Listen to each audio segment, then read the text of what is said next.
সঙ্গী মৃত্যুতে গভীর শোক প্রকাশ করেছেন বাংলাদেশ প্রধানমন্ত্রী শেখ হাসিনা।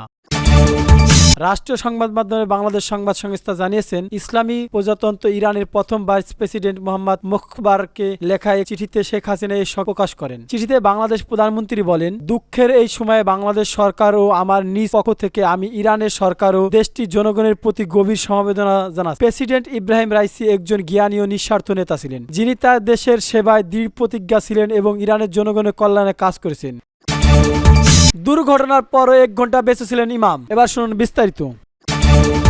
বিধ্বস্ত হওয়া ইরানি প্রেসিডেন্ট ইব্রাহিম রাইসিকে বহনকারী হেলিকপ্টারে 3 জন কর্মকর্তা, 1 জন ইমাম, ফ্লাইট ও নিরাপত্তা দলের সদস্য 9 জন ছিলেন। ইরানের সশস্ত্র বাহিনীর ARG পরিচালিত মিডিয়া আউটলেট সেফাই জানিয়েছেন, হেলিকপ্টার ইরানি প্রেসিডেন্ট ইব্রাহিম রাইসি, পররাষ্ট্রমন্ত্রী হোসেইন আমির আবদুল্লাহ, পূর্ব আজারবাইজান প্রদেশের গভর্নর মালিক রহমতুল্লাহ তারবিজে জুমার নামাজ ইমাম মোহাম্মদ আলী আল হাশেমের পাশাপাশি 1 জন পাইলট ও পাইলট, ক্রু প্রধান, নিরাপত্তা প্রধান এবং অন্যান্য জেরক্ষী ছিলেন বিধ্বস্ত হেলিকপ্টারটিতে। হেলিকপ্টারে আরোহীদের মধ্যে ছিলেন মোহাম্মদ আলী আল হাশেম, যিনি তারবিজের জুম্মার ইমাম ছিলেন। এছাড়াও তিনি ছিলেন সর্বোচ্চ নেতার প্রতিনিধি। ইরানের ক্রাইসিস ম্যানেজমেন্ট এজেন্সি এর প্রধান মোহাম্মদ নাবির মতে, আল হাশেম দুর্ঘটনার পরে পুরো 1 ঘন্টা বেঁচে ছিলেন। এমনকি তিনি প্রেসিডেন্টের কার্যকলাপ